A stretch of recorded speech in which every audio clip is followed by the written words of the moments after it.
E aí, galera, beleza? Bom, retornando aqui para os nossos debates referente a julgados do STJ, fazendo uma leitura hoje aqui sobre isso. Quero informar vocês que, se ouvirem aí latido de cachorro, enfim, não esquenta a cabeça não, porque eu estou em casa e gosto de deixar as coisas também naturais, né? Tá com aquela história de que tudo é perfeito e tal, não. Tem uma galerinha minha aí que está aí, um até acabou de pegar minha camisa ali, vou fazer uma bagunça. Ó, o outro já começou a latir, daqui a pouco vai ter umas latidas, mais nada que vai atrapalhar a gente. Bom, vamos lá. Quero discutir aqui com vocês um julgado da STJ, que daqui a pouco eu vou estar compartilhando, tá? E que o tema é o seguinte, né? O Ministério Público faz a denúncia, ação penal pública incondicionada, o Ministério Público faz a denúncia, transcorre toda a instrução criminal, chega no final, o Ministério Público, em alegações finais, pede absolvição do réu. O juiz está obrigado a absolver ou o juiz pode condenar. Nesse caso, o juiz condenou, e aí o próprio Ministério Público, né, recorreu, o tribunal lá manteve a decisão de condenação, o Ministério Público recorreu ao STJ, o STJ manteve a condenação. Vamos agora às questões que realmente interessam, que fala sobre esse debate aí. Na exposição de motivos do Código de Processo Penal, a exposição de motivos, gente, nada mais é do que os motivos pelos quais um Código de Processo Penal foi criado, o Código de Processo Civil foi criado, e por aí vai. Tá? Então, são os motivos pelos quais eles foram criados, como eles devem se desenvolver, qual a finalidade, por aí vai. As pessoas às vezes não leem, mas isso faz muita diferença para a gente. Então, o item 5, que fala da ação penal, fala assim, ó, o projeto atende ao princípio ne procedere judex ou iudex ex officio, que, ditado pela evolução do direito judiciário penal e já consagrado pelo novo Código Penal, reclama a completa separação entre o juiz e o órgão acusador, devendo caber exclusivamente a este a iniciativa da ação penal. Ok? Então, cabe ao órgão acusador, órgão competente, no caso de ação penal pública incondicionada, o Ministério Público oferecer a denúncia e ele vai procurar produzir as provas. Se ele entender que no final deva pedir a condenação, ele pede. Se ele entender que é caso de absolvição, ele pede a absolvição. Ok? Então há uma separação aqui. O problema é que a gente ainda tem aqui alguns artigos dentro do Código de Processo Penal que estão valendo, porém, né, numa interpretação literal, as pessoas se agarram a eles e acabam condenando, tal como o artigo 157, que o juiz pode produzir prova. Isso fere o sistema acusatório. O juiz não está para produzir prova, o juiz está para julgar aquilo que foi levado para ele, os fatos, as provas, e ele decide. Se for para ele decidir, produzindo provas, ele vai ser o dono do processo, vai ser o gestor do processo e ele vai fazer o que ele quiser. O juiz tem que ficar de fora, presidindo a audiência, presidindo o processo, esperando as provas chegarem, numa imparcialidade, e julgar. Se alguém produziu alguma prova equivocada, problema desse alguém que responda depois. Ok? Então vamos lá. Então vigora hoje o sistema acusatório, como a gente está vendo aí pelas exposições de motivos. O pacote anticrime, né, com todas as suas reclamações que nós fazemos, né, com tudo que a gente vê, com alguns equívocos, mas fala lá, ele criou o artigo 3A do Código de Processo Penal, que fala assim, ó, o processo penal terá estrutura acusatória, vedadas a iniciativa do juiz na fase de investigação e a substituição da atuação probatória do órgão de acusação. Então, ele está dizendo o seguinte, juiz, o sistema é acusatório, promotor é o responsável, o Ministério Público é o responsável, ele que produz as provas. Não pode o juiz interferir na fase de inquérito e não pode o juiz produzir provas de ofício, como determina o artigo 157. Então, pela leitura do artigo 3A, que é de 2019, pacote anticrime, seria revogado tacitamente o artigo 157. Então, esse não é o tema, mas só para lembrar vocês. Beleza. Aí vem o artigo 385 do Código de Processo Penal, fala assim para a gente, ó. Vou ler ele aqui, ó. Artigo 385 do Código de Processo Penal. E está valendo, tá, gente? Pelo menos na interpretação literária, porque ele não foi revogado expressamente.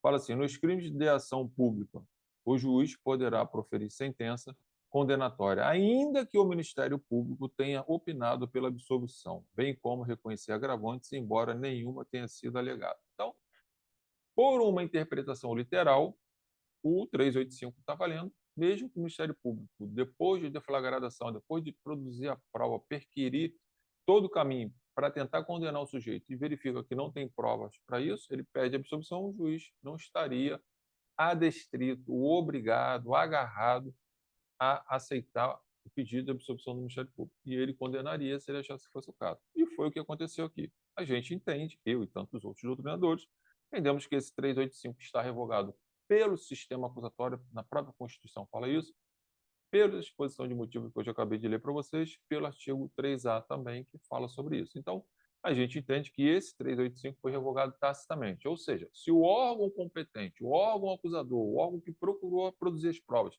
se aprofundou na análise daquilo tudo, chega ao final e toma a decisão de que é caso de absolvição, não caberia o juiz, né, interferir nisso.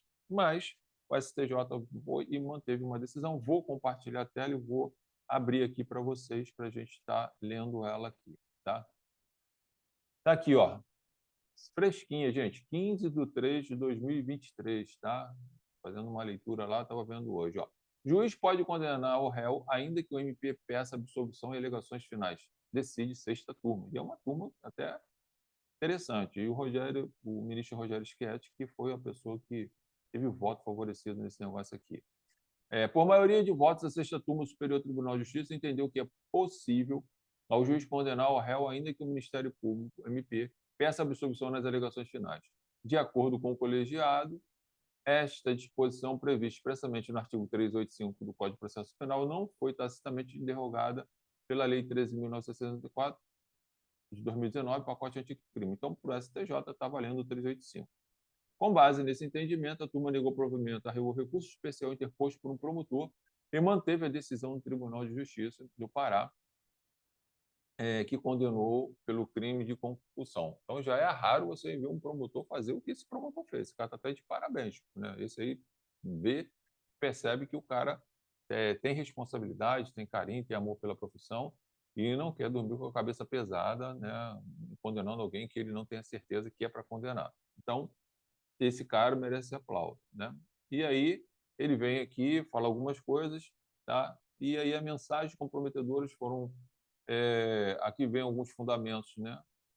Lá pelo ministro, mensagens comprometedoras foram apresentadas pelo réu.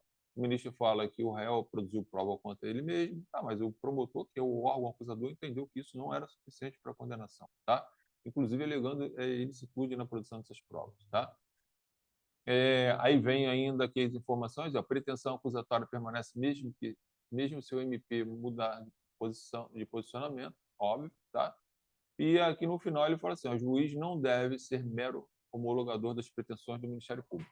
Aí aqui ele falou, o ministro observou que o julgador, por força do princípio da correlação, que a gente também discute isso, deve se vincular aos fatos narrados na denúncia, mas não precisa se comprometer com os fundamentos invocados pelas partes.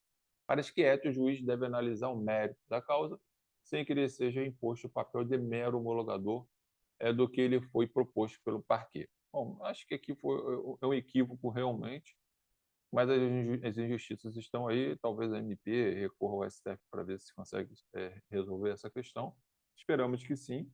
Esse promotor pareceu bem zeloso pelo serviço dele. Tomara que ele vá ao STF e discuta essa questão lá no STF, e me parece que a posição do juiz de primeira instância, do Tribunal de Justiça e do STJ fere o sistema acusatório, fere a Constituição, tem matéria para chegar no STF, o STF decidir. E aqui está o acórdão, ó, é um RESP, tá? 2022.413, tá? Então, vale a pena vocês depois fazerem uma leitura disso aqui. Então, resumindo a história, a MP oferece denúncia, faz toda a instrução criminal, chega no final, pede absolvição. O juiz estaria atrelado, obrigado a absolver ou não, para o juiz de primeira instância, naquele local, para o tribunal daquele local. Para o STJ, o juiz pode discordar do MP e condenar. Para o MP, para nós e para tantos doutrinadores, entendemos que não, porque o órgão acusador é o Ministério Público, portanto, o sistema acusatório foi violado, ainda cabe recurso ao STF, a gente espera que o Ministério Público faça isso, e vamos ver o que acontece. É um julgado, saiu fresquinho aí hoje, né, essas informações. Vale a pena você fazer uma leitura para você se embasar aí, se você estiver diante de um caso concreto ou nos seus estudos, concursos, por aí vai. Grande abraço para todos aí. Logo a gente está retornando com outras informações do STJ, do STF, para manter você atualizado. Abração.